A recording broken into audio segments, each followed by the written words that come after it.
একটা দীর্ঘ আলোচনা যেটা আমরা এখনো সমাধানে আসতে পারিনি, সেটা হচ্ছে সংসদের সংরক্ষিত আসনের ব্যাপারে। আমরা বলেছি অর্থ বিল এবং আস্থা অনাস্থা ভোট, এই দুটো ব্যাপার ছাড়া বাকি প্রশ্নে সংসদ সদস্যরা স্বাধীনভাবে তারা তাদের বক্তব্য রাখতে পারবে। দুটো প্রশ্ন আলোচনা এসছে, একটা হচ্ছে সংবিধান সংশোধনের প্রশ্নে, আরেকটা হচ্ছে জাতীয় নিরাপত্তার প্রশ্নে। ঐক্যমত্য কমিশনের দ্বিতীয় পর্যায়ের আজকে যে আলোচনা শুরু হয়েছে, সে আলোচনাতে আমরা সংবিধানের ৭০ অনুচ্ছেদের ব্যাপারে বলতে পারেন এক ধরনের ঐক্যমতের জায়গাটা আমরা আজকে পৌঁছাতে পেরেছি। আমরা বলেছি অর্থ বিল এবং আস্থা অনাস্থা ভোট, এই দুটো ব্যাপার ছাড়া বাকি প্রশ্নে সংসদ সদস্যরা স্বাধীনভাবে তারা তাদের বক্তব্য রাখতে পারবে। দুটো প্রশ্ন আলোচনা এসছে, একটা হচ্ছে সংবিধান সংশোধনের প্রশ্নে, আরেকটা হচ্ছে জাতীয় নিরাপত্তার প্রশ্নে। এই দুটো প্রশ্ন যেসব দল মনে করেন এগুলো বাকি দুটোর সাথে যুক্ত করা দরকার, তাদের দলের নির্বাচনী ম্যানিফেস্টোতে তারা এটা যুক্ত রাখতে পারবেন।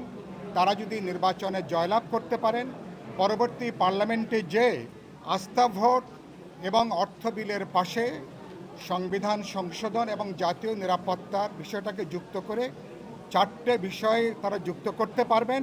বাকি প্রশ্নে সংসদ সদস্যরা ইন্ডিপেন্ডেন্টলি তারা ভূমিকা পালন করতে পারবেন। সংবিধানের আর সংসদের সেখানে যে স্থায়ী কমিটিগুলোর ব্যাপারে আলোচনা হয়েছে, ঐক্যমত্য কমিশন যে 4টে বিশেষ করে অর্থ সংক্রান্ত বা হিসাব সংক্রান্ত যে 4টার ব্যাপারে তাদের প্রস্তাবনা আছে, সে ব্যাপারে আমরা একমত হয়েছি। বাকি যেটা আলোচনা হয়েছে যে সর্বোচ্চ বিরোধী দল থেকে সর্বোচ্চ ভোটের হারে, সংখ্যানুপাতিক হারে সর্বোচ্চ 50%, অর্থাৎ অর্ধেক সদস্য তারা সংসদীয় কমিটিগুলোর সভাপতি পদে তারা আসতে পারবেন। RICL TMX, যুগের পর যুগ স্থাপনা থাকে মজবুত।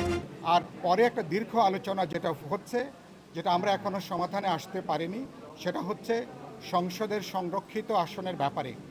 একটা ব্যাপারে মোটামুটি অধিকাংশ রাজনৈতিক দল একমত হয়েছেন, বিদ্যমান যে 50টা যে সংসদীয় আসন সংরক্ষিত আছে পার্লামেন্টে নারীদের জন্য, সেটাকে 100তে সেটাকে উন্নীত করা। পদ্ধতিটা কিভাবে হবে সেটা নিয়ে আলোচনা আছে, এটা নিয়ে বিতর্ক আছে। ঘূর্ণায়মান পদ্ধতি যেটা ঐক্যমত্য কমিশন প্রস্তাব করেছিল, এটা নিয়ে আলোচনা হয়েছে। পক্ষে মত আছে, বিপক্ষে মত আছে।